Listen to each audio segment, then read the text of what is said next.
Chapter 5 The 5-4 Scroll. Oh, be quiet! Sakura hid under her pillow and slammed at the alarm clock, knocking it to the ground. Kiro-chan came out of his drawer and remarked dryly, It's not like that alarm clock can answer you. Sakura, I'll never let you go. Syaoran's gentle yet forceful voice haunted. Sighing, Sakura snuggled into her bed cover. Why do I have to wake up early today? It's Sunday. She rubbed her head. Oh yeah, Yukito-san might come over, so I was going to bake cookies and a homemade cake. Her whole body ached from the camp injuries the previous day, and she felt stiff. Trying to stand up, she collapsed onto the bed again. Kiro slipped out of his drawer and hovered up to her, concerned. She told him about the camping experience the other night. What's the matter, Sakura? You sick? Moaning, Sakura tried to sit up again and murmured, I don't know. My body aches. I know I should after all I went through yesterday, but somehow I feel as if my whole energy is drained. I'm so tired. Well, I guess that's only expected from the camping trip. Ugh. I wish I was there. This new force gives me a more dreadful feeling than before. What's worse is that I can't find out the key to this. It's all a mystery from the past, even beyond Cloud Reed. It's not just because of the camping trip. I had this worn-out feeling from before, but now it's worse. It kind of feels like the times when I first learned how to change the cards into Sakura cards. Remember? I was sleepy all the time. Oh, I wonder why I hadn't thought of it before. Of course, now your body is using more of your energy to create brand new cards. No wonder you were worn out. Well, considering that you've been going through, your body is still stronger than what I would have expected. At least you don't fall asleep anymore. On a side note, he muttered, and you used to collapse so sweetly into the Chinese brat's arms. What? Sakura threw her pillow at Kiro-chan. Nothing. I said that proves that your power has grown considerably since you faced Iro, a.k.a. Cloud Reed. Well, you better stay in bed and call your Ni-chan. No, don't call him. He worries too much. Besides, I need to get up and make cookies. Tokushita-san is coming over. Are you still hankering over that snow bunny? No. It's just, I don't see him often, now that he's in college. Do you think it's time to awaken Yue again? Things will be getting worse, and you need all the protection. No, Sakura said forcefully. He's finally having a peaceful life. I don't want to draw in any more people into this than is necessary. Besides, he'll awaken naturally when the right time arrives. Furrowing her eyebrows deeply, she sat up. Suddenly, a vision flashed before her eyes. The 5-4 scroll. What is that? She shook her head. Really, I better get up. My mind is getting crazy or something. I should wear long sleeves and pants to cover up these nasty cuts and bruises. Painfully, she forced herself to stand up and keep her balance. I better act energetic or else Toya will get suspicious again. Luckily, her father hadn't been home when she came back from the camp, but her brother was. Flashback of the previous night when Sakura came back from camp. I'm home! Sakura walked into the house, back from the camping trip. Toya gripped her shoulders and shouted as he shook her, Kaiju, what the heck happened to you? You look like you fell off a cliff! A big sweat drop rolled down her head. Answer me! What are all these cuts, bruises, and bandages on your head? Man, that bandage looks like a ripped-up shirt. I better look at it. I'm fine. Sweat drops pouring down. Really? During dinner, Sakura gulped down the food. So good, Ni-chan. Water, please. Man, what happened to you? I know camp food isn't great, but you look like you haven't eaten in weeks. Toya gazed with shock as she devoured the food. You'll get fat if you keep eating like that. Don't worry, today is an exception. The only thing I've eaten since yesterday is yummy, slithering, slimy fish with bulging eyes. Fish? Yep, fresh from the book. Sakura noted with amusement that Toya looked slightly green. Man, has camping gotten worse since I went? Toya muttered. And you still didn't tell me what happened to you to have you get this hurt. If that brat did it. Sakura sighed. So, you see, Kiro-chan? He always worries.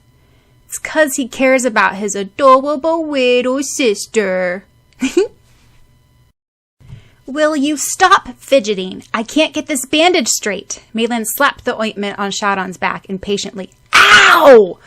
Syaoran lay flat on his stomach on his bed. Wei had brought in some special herbs to treat his injuries that morning. Boys, they don't know what's good for them. She placed the last bandage. Thanks, I guess. You guess. You know how I hate the sight of blood. You should be thankful I'm anywhere near you. But I'm your cousin after all. Man, you know, Sakura looked even worse than you did. Get up now. Gingerly, Syaoran got up. Meilin then handed him a white parcel. He asked, What's this? Well, Sakura was hurt, so I thought she might want some ointments to heal her wounds quicker. So I thought you might want to give it to her.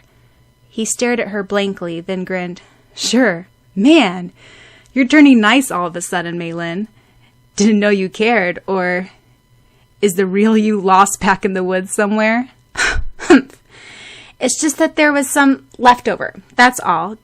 Don't tell her that I gave it to you. Meilin looked away haughtily and stuck out her tongue. Don't worry, Syaoran said, patting her back and getting up. Why am I actually going to Sakura's house right now? It's Sunday. I can give it to her at school tomorrow. It's not like I'm worried or anything. Yeah, it's only because Meilin kicked me out the door. That's why. Getting off his bicycle at the Kinomoto residence, Syaoran hesitantly tried to press the doorbell. Drawing back his finger, he tried to press it again, but each time something kept him from doing it. For a while, he kept on doing this. Suddenly, the front door swung open, and a terrifying tall figure emerged. They both screamed, "Ah!" in unison. Then quick footsteps sounded, and someone asked, "What's the matter, Oni-chan?" Sakura's head popped up from behind the person. Toya gawked and then stammered at Syaoran. Gah! Who are you? From behind, Sakura peered over Toya's shoulder, and to her surprise, she saw Syaoran. Ni-chan, let him in. He's a friend. Him? I never saw him before in my life. Toya faced Syaoran. What do you want? Syaoran glared at Toya fiercely. It was the first time they had met face to face since he left Japan. Then, Toya's brain finally clicked and he shouted, You possibly can't be that little Chinese brat. What the hell are you doing at my house? Actually, what are you doing in Japan anyway? Get out. With lightning sparking between them, Syaoran shouted back, Well, for a matter of fact, I'm not that little anymore. In a year or two, I'll be as tall, if not taller than you. He moved into attacking position. Taken aback, Toya stared at the little brat. How can a guy grow so fast? Man, he's pretty okay looking as far as boys his age go. Not a little kid anymore. He's almost a young man who knows how to fight for his life. And it doesn't help that he's almost my height. Anyway, get out of my way. I'm not here to meet you. Syaoran tried to shove. When I was your own age, kid, I had more respect for my elders. Oh, really? Syaoran narrowed his eyes and stared back coolly at Toya. Before they got any hotter, Sakura butted in. Well, now, come on in, Syaoran-kun. Oni-chan, didn't you have to go somewhere? Nope.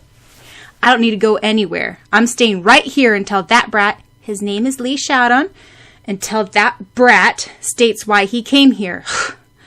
I thought he was gone for good. Oni-chan, Sakura began, but then she looked back and forth at the ferocious rivals. Zap, zap. A renewal of a glaring contest began. Sakura sighed. Hoi. Syaoran-kun, why don't you come in? Toya flicked back his black hair, not moving a step from the doorway. Syaoran said, Oh yeah, I brought some medicine for your injuries. They make it heal faster. Wei made them. Syaoran shoved the package into Sakura's hands. For me? Thank you. Probably it's poison, Toya murmured sulkily. Oni-chan, Toya replied. And what does that brat have to do with you? Why does he have to bring medicine for you when you can get along perfectly well by yourself? There was a pause, and both Syaoran and Sakura turned red. Suspiciously, Toya glanced back and forth at them. Mei Lin told me to give it to her. You can thank her, Syaoran said. Mei Lin? Of course, I'll thank her tomorrow. Tell her when you get home. Why don't you come in? Stay for tea. Sakura sent her own signals to Toya, who pouted back. No, I need to go now. Syaoran tried to back off. No! I insist. I have everything ready. Toya's going to go out just this moment. Emphasizing this, she shoved Toya out. In protest, he shouted, Hey! I'm not going till he goes. Sighing, Sakura slammed the door shut, muffling the sound from outside. Come now. Syaoran was about to refuse again, but he suddenly frowned. The 5-4 scroll. What is that? Why do I have a sudden vision? Then Sakura cried out, Oh no! A bang came from the kitchen and Sakura flew in. Hesitating a moment, Syaoran stepped into the house, too, taking off his shoes. Hoi! A clanging was heard in the kitchen. Quickly, he ran into the kitchen. There, Sakura bent over the oven with a blackened face. She stood up and apologized. Oh, I'm sorry. I was baking a cake and I guess I burnt it. With round eyes, Syaoran peered at the deformed black lump in the oven, and then at Sakura, who was wearing an oversized t-shirt and baggy jeans, with an apron covered with soot. For a moment, Syaoran's lips twitched. Raising an eyebrow, Sakura asked defiantly, What? Are you making fun of my cake?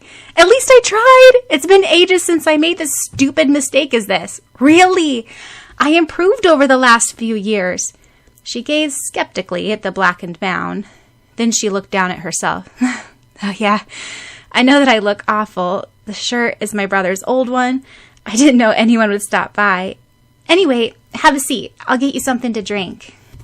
While Sakura rummaged through the kitchen, Syaoran examined the picture of her mother. Wow. She really was beautiful. No wonder my father loved her. Yet, personally, I don't think she looks much like Sakura, except her eyes. He said bashfully, Your mother was a very beautiful person. Thank you. Sadly, I don't think that I look like her at all.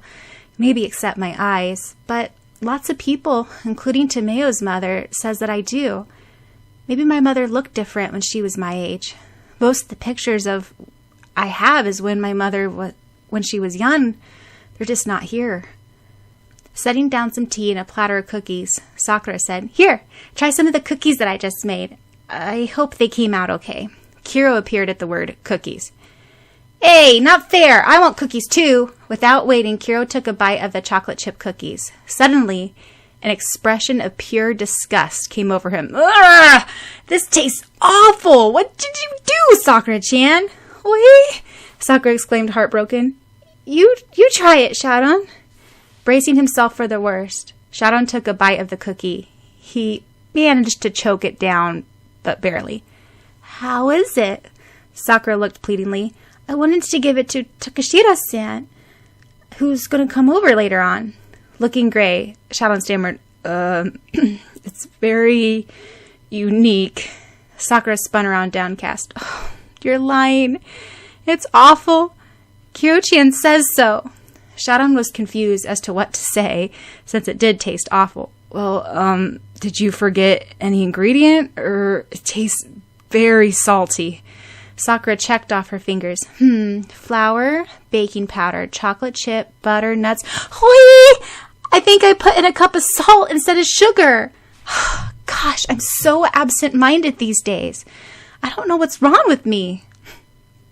No wonder. See, it would have tasted marvelous if you didn't forget the sugar. The texture, the moistness is just right. Brightening up, Sakura said, Thank you. Here, have some tea. Sorry about the cookies. Setting down the tea set, she tried to pour the steaming tea with trembling hands. Blinking out for a second, she dropped the pot and it fell with a crash onto the floor. Hot tea splattered everywhere, with broken chips of china. For a moment, Sakura stood still. Then she blushed and murmured apologies as she picked up the broken china and mopped up the mess. Clutching the rag, Sakura thought, What is wrong with me? Especially when I have a guest. Out loud, she said, I'm so sorry. I don't know what to do. I'm so clumsy. She didn't notice it when Syaoran narrowed his eyes slightly as he watched her silently. Shortly, he said, It's okay. Just go on with making another cake or something. I'll just watch out if you forget something. Kiro raised an eyebrow and he muttered, Sounds more like I'll watch out for you because I think there's something wrong with you and I'm worried. Syaoran glared at him, mumbling, Stupid cod-stuffed doll. Proceeding and making another batch of cookies, Sakura poured the flour into the bowl. As she tried to mix it, Syaoran simultaneously took the egg beater from her trembling hands. He briskly began to mix it. Sakura blushed. Soon they placed the cookies onto the sheet and into the oven. Sakura wiped her forehead. Do you think it'll turn out okay? I guess. Oh yeah, I need to get another china set from the basement. Wait a second. Sakura ran down the stairs. She gripped at the banister when she got to the bottom, partly because she had to get the china, but partly she didn't want to show anyone how weak she was at this point. Gasping for breath, she stared at the empty space where the cloud card book had once been. I wonder how it came to my house anyway. Was it just a coincidence that it was there for me to find it? She then spun around. What's this feeling? It feels as if it's magic, but it feels more musty and pleasant, like old memories. What's taking her so long? Kiro asked. I don't know. Syaoran replied enthusiastically, taking off his jacket. Anyway, what's wrong with her today? Is she sick? She's been very worn out these days. Yeah. First she blows up her cake. Next she forgets the sugar in the cookie. Then she breaks the china. What's next? She's been making new cards. Only a very powerful person can seal the natural forces. Anyway, why'd you come back? It's none of your business, stuffed doll. What? You ignorant brat, you! Crash! Boom! Suddenly, there was a clatter in the basement. Quickly, Syaoran sprang up and ran down the stairs, followed by Kiro. Rubbing her bottom, Sakura looked around the mess. Accidentally, she had tripped over a box on the floor, and as she fell, she upset a shelf, and miscellaneous things came tumbling on her. What happened, Sakura? Kiro asked, worried. I guess I tripped. Clumsy me. Maybe I do take after my mother. My father tells me endless stories about how clumsy she was and how she can fall asleep anywhere. After all, she fell in love with him when he caught her as she fell off of a tree. Really? I never knew. It was more like that you are clumsy from your body's exhaustion. Kiro hovered over her chest on top of the scattered pile of books and boxes. Syaoran ran a finger over it. It looks really old. Wait, there's letters engraved in the side. He rubbed the brass plate and then blew the dust off with his forefingers. It says, Nadesco. That's my mom's name. The chest must have belonged to my mother. I never knew that it was here. Thinking about it, Tomeo's mother had a chest like this too, Sakura exclaimed, examining the lock. I wonder how I can open this. It's locked. Maybe we can discover something in here from the past, Syaoran said. Then he frowned. The past?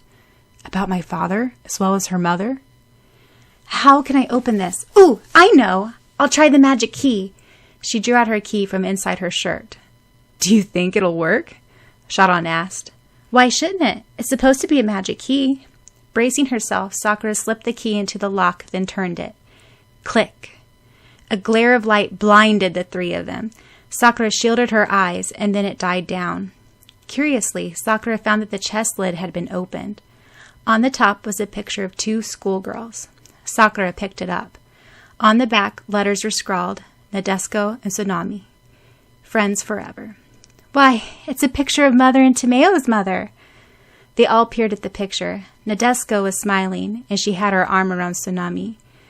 They were wearing their school uniforms and looked around in middle school. Wow, this is my mom when she was around my age. I never saw one of her when she was younger. She smiles like you, Syaoran commented. Sakura didn't realize that it was a compliment.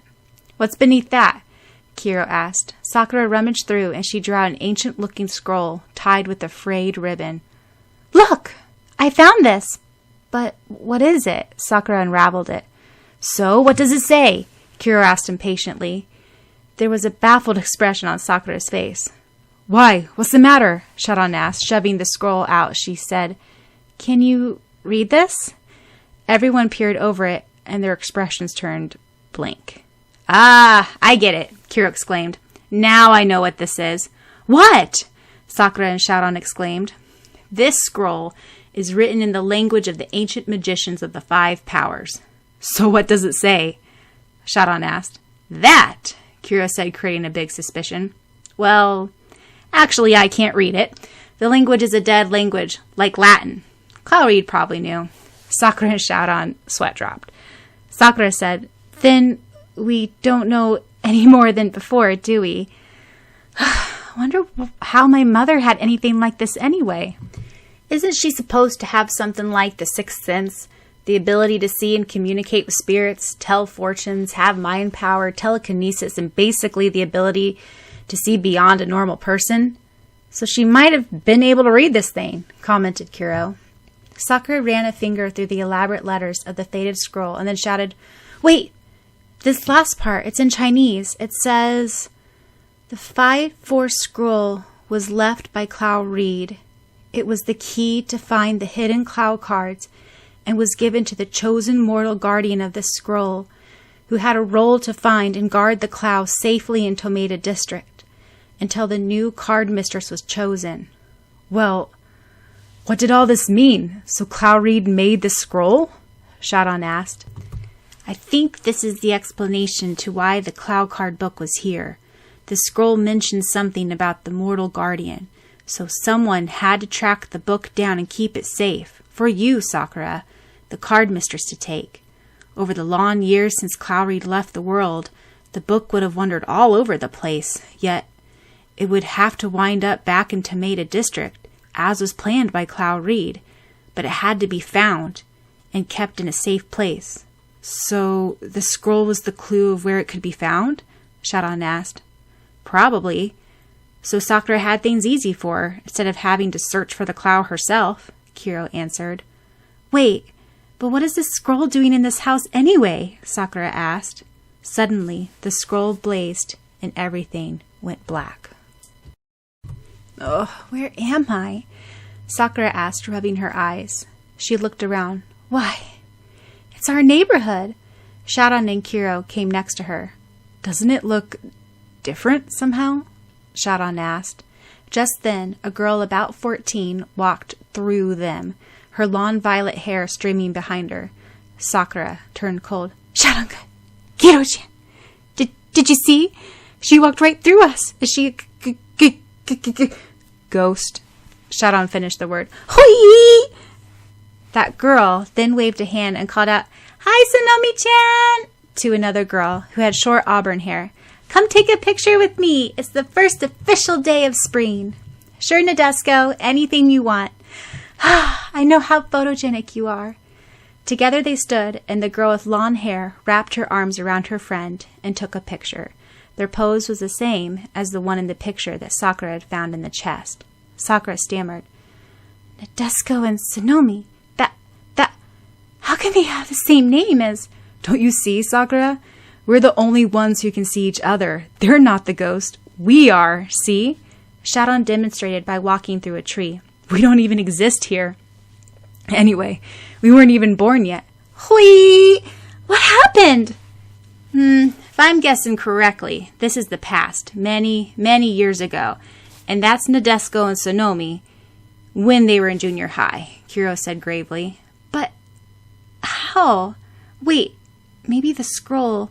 Sakura then gawked at the slender girl. That's my mother.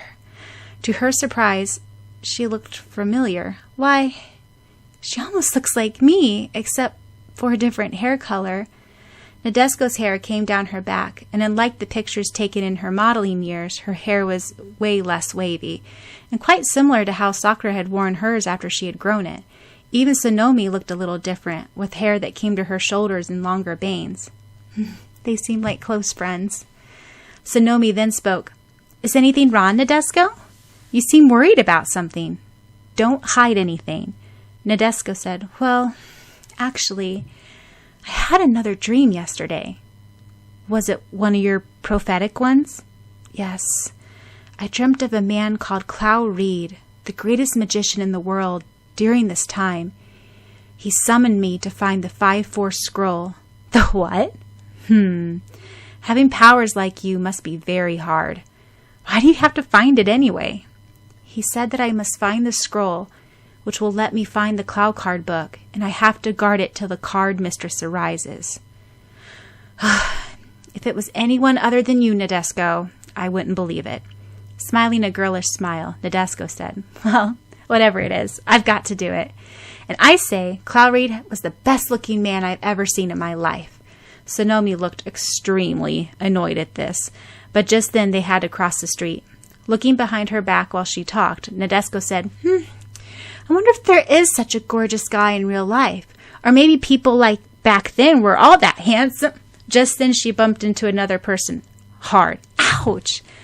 The person had to steady her while she got her balance. Nadeshiko blushed from her clumsiness and stammered, I'm so sorry.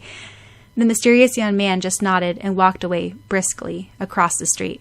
She couldn't even get a clear look at his face. For a moment, Nadeshiko stood in the middle of the street, puzzled. Then she spun around, her emerald eyes wide, and her hand flew to her chest. She could only catch a glimpse of the back of the boy that she had never seen before. He blended right into the crowd since he was dressed all in black. His hair was a glossy dark brown, tied into a braid that came halfway down his back, which switched as he turned. Just then, the green light turned on, and the cars began to zoom. The person had disappeared. Completely. Nadeshiko clenched her fist tight. Sakura stared at Nadeshiko. The expression on her face is so surprised. If Tomeo-chan was here, she would make this moment have that suspenseful music. I wonder why my mother looks so shocked. Syaoran gazed into the crowd where the young man had just disappeared. Strange. He was so odd, especially because of his hair and clothing, or maybe because of the power Syaoran could feel in him.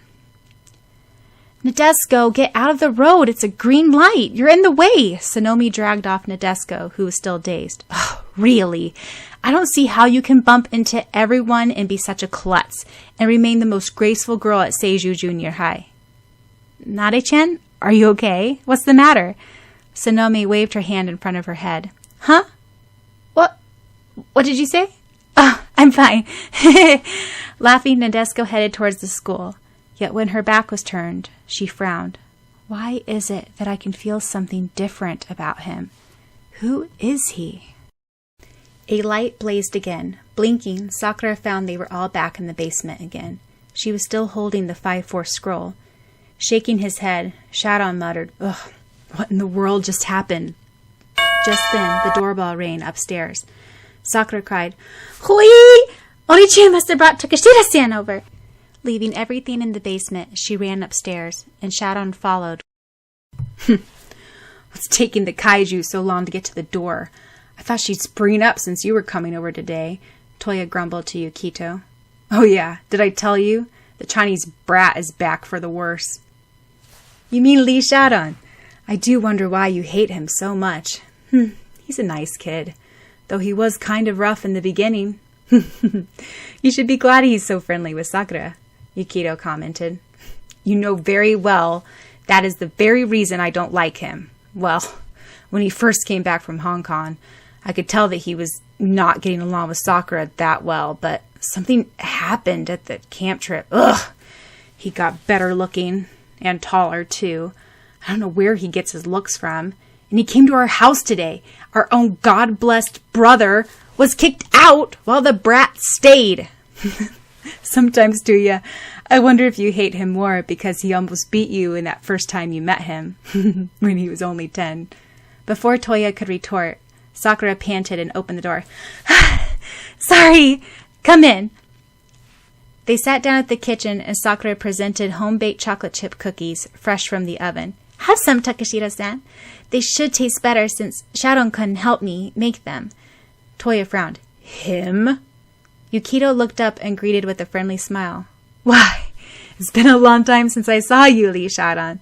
It's nice to see you again. Slowly, Toya turned his head around to see Syaoran behind him. You! What are you still doing here? Get out! Okay, I was just about to go. Why would I want to stay here in the first place? Syaoran bowed to Yukito and then nodded at Sakura, then stalked out of the house, slamming the door. Bam! Everyone jumped. Sakura glared at her brother. Yukito said, Well, we all know your brother's temper. If you get on his good side, he can be an angel. But if you can't, watch out. Yuki, I thought you were my friend. I just don't like that brat, that's all. I don't. Toya cracked his knuckles. Sakura jumped. Oh yeah, Syaoran forgot to take his jacket. I better call him later. Just give it to him at school tomorrow. Better yet, burn it, Toya said. Wow, I never knew that side of my mother. No, she's just Nadesco, not my mother. She seems so less like the composed, graceful, gentle lady that I see in pictures, but more like any normal girl. My father resembles Clow Reed too, after all. He is half a Clow Sun's reincarnation. So he is handsome too. So was Iro. Sakura walked into her room. Kiro-chan, you can stop hiding now. Everyone's gone. Pouting, Kiro came out. I can't believe you ate all the cookies without me! Hoi? Oh, the cookies. I'll give you some next time. See? I brought you some pudding instead. Sakura took out the vanilla pudding and handed it to Kiro with a teaspoon. Really? Sakura-chan's the best! Hey, wait. Did you just leave the scroll and chest downstairs in the basement? Hoi! I totally forgot.